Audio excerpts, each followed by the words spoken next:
तोशु वैसे तो गिरा हुआ इंसान था, पर आज जो तोशु ने किया उससे और इतना नीचे गिर गया कि थोड़ी सी रिस्पेक्ट जो मैं तोशु की करता था वो मैं आज से छोड़ दूंगा। बताता हूँ।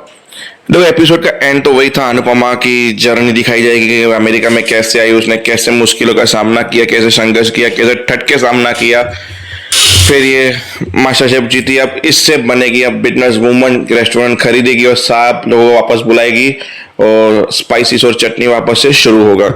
तो ये था सस्पेंस। एपिसोड का स्टार्टिंग था वहां पे जहाँ पे तोशु ने पैसे मांगे थे अनुपमा से, जो अनुपमा ने मना कर दिया, तुझे मैं फूटी कोरी नहीं दूंगी। बोला ठीक है, मत दो पैसे मुझे, पर यहाँ पे रहने के कुछ रेंट्स होते हैं। जैसे कि आप यहाँ पे 33 दिन रही है, इंक्लूडेड इतने डॉलर बाय 33। यहाँ पे पर डे के खाने का चार्ज होता है इतना, इंक्लूडेड इतना।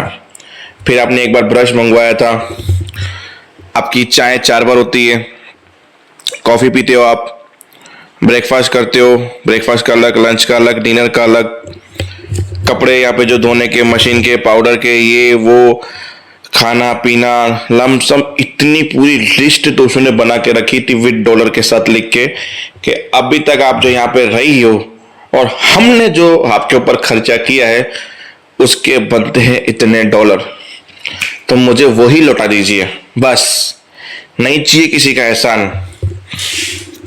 ये तो मैं ऐसे बोल रहा हूं आपको, पर तोशु ने जिस लैंग्वेज में जिस तरह से बोला था, अनुपमा धंग की धंग रह गई थी 2 मिनट के लिए। अनुपमा सोच रही थी ये मेरी औलाद है। अनुपमा ने बोला आज मेरा खुशी का दिन है, मैं रोऊंगी नहीं, पर तुझसे कल बात करूंगी। मैं कल मैं तुझे सारे पैसे तुम्हारे दूंगी और इस बात का जवाब भी दूंगी। अब अनुपमा कल क्या जवाब देगी वो पता नहीं है, पर वैसे अगर माँ एक बेटे को जवाब देने पे आ जाए तो बेटा कंगाल हो जाएगा, फिर भी माँ के पैसे नहीं चुका पाएगा। फिर अनुपमा को सारी चीजें याद आई, तोशु कैसे बीमार था, व्हील चेयर पे था, छोटी को छोड़ के उसकी सेवा की थी उसने, क्या क्या किया था बचपन से लेके अभी तक, सब कुछ फ्लैशबैक अनुपमा के सामने आ गया। और लिटरली वो सीन मेरे लिए रोने भर का था, मतलब आंसू आ गए थे जब तोशु बात कर रहा था अपनी माँ से। अरे बदतमीज तक तो ठीक था। अनुपमा चली गई वहां से। फिर किंजल, बात भी मत करना मुझसे तो, वरना एक ऐसा चाटा मारूंगी ना गाल पे, पूरी जिंदगी पर याद रखोगे। माँ की चमची बोल के तोशु भी निकल गया। बोला अरे यार ये केक के तो पैसे जोड़ना भूल गया मैं, ये भी पूरे इतने डॉलर का, पर वेस्ट नहीं होने दूंगा। निकाल के दबा दब केक खाने लगा। फिर से आई, केक फेंका। बोला जब मुंह से जहरी उगलते हो तुम तो मीठा क्यों खा रहे हो? किंजल ने बोला तमीज से बात करो, तुम्हारा पति हूं मैं। बोला उसी चीज का अफसोस है मुझे कि तुम मेरे पति हो। क्या करोगी? यही डायलॉग दोगी ना अभी आके, मैं इंडिया चली जाऊंगी, ये वो फलाना टिंकना, तो चली जाओ। बोला जाऊंगी, जरूरत भी नहीं है तुम्हारी, अब तो जरूर जाऊंगी। तो लग जाना। फिर यूं हाथापाई यूं कर रहे थे, एक दूसरे से लड़ रहे थे। बोला बिहेव योरसेल्फ। बोला अब तो मैं जाऊंगी।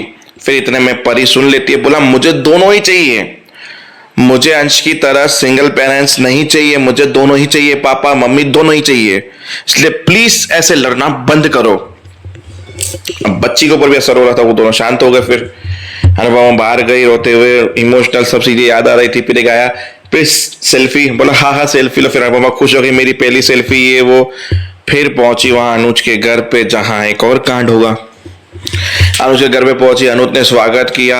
बोला मैं तो टीवी पे देख रहा था, तुम्हारी खुशी कितनी एक्साइटेड वाली थी ये वो, पर तुम अंदर क्या सोच रही थी मन में, तुम्हारे क्या? चलो वो तो जब उसने हाथ उठाया मैं तो गई, फिर उसने उसका नीचे लगा, फिर मेरा उठाया, फिर वापस से मेरा उठाया, मैं कितनी खुश हो गई ये वो करके दोनों ने गले लगाए, मिठाई निकाली। पर वो सोच नहीं रहे थे कि पीछे श्रुति बैठी है देख रही है और ये दोनों अपने में बिजी थे, ये वो फलाना ढिंकना।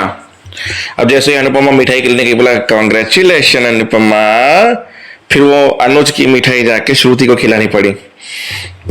बोला अब तो आप बहुत बिजी रहोगे, स्टार बन गए हो ये वो, तो अब तो इंडिया चले जाओ, कि इंडिया में एक विनर शो का बहुत क्रेज है वहां पे। मतलब अगर किसी का कोई शो विन करके आता है कोई भी, तो उसकी वैल्यू इंडिया में बहुत ज्यादा होती है। सर आंखों में बिठा के रखते हो और इन्वेस्टर तो आपसे एक से एक मिल जाएंगे आपको, तो आपका धंधा वहां पे जबरदस्त चलेगा।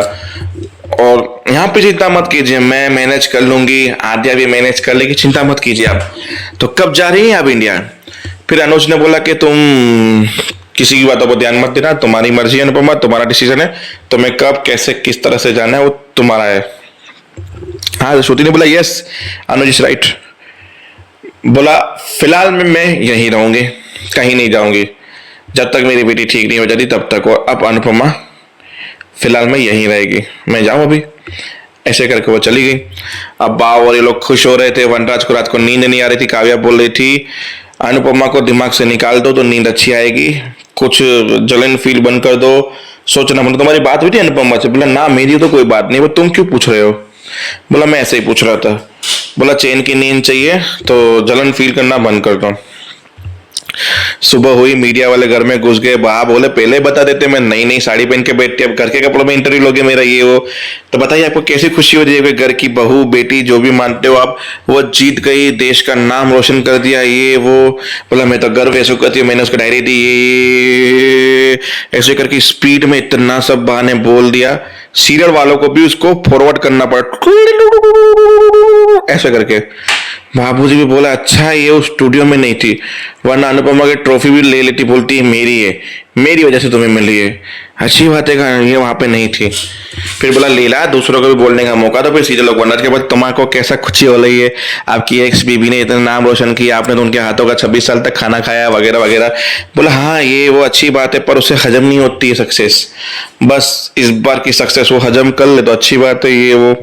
ताना मार के वो भी निकल गया। मीडिया वाले निकल के, पड़ोसी आए, पड़ोसी ने बात की कि बोला कैसा है लीला बहन आपकी? बोला हाँ मैंने तो बोला था, सिखाया था, ये किया था जब अनुपमा घर में आई थी।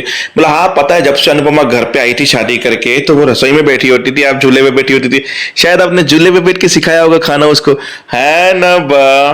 बोला फिर हमें कुछ मुंह बिठा के खाना नाश्ता खिलाओगी? आओ आओ। बोला खिला पाओगी ना? बोला हाँ हाँ मैं उल्लू भी बना लेती हूँ, खिला भी लेती हूँ, क्या खाना है आपको? डिम्पिंग के लिए पकौड़े बना। ऐसे करके वहां पे कॉमेडी मजाक भी थोड़ा सा हुआ। तो बस यही था आज के एपिसोड की कहानी। देखते हैं आने वाले एपिसोड में होता क्या है। तब तक के लिए मिलते हैं नेक्स्ट वीडियो में। जय हिंद।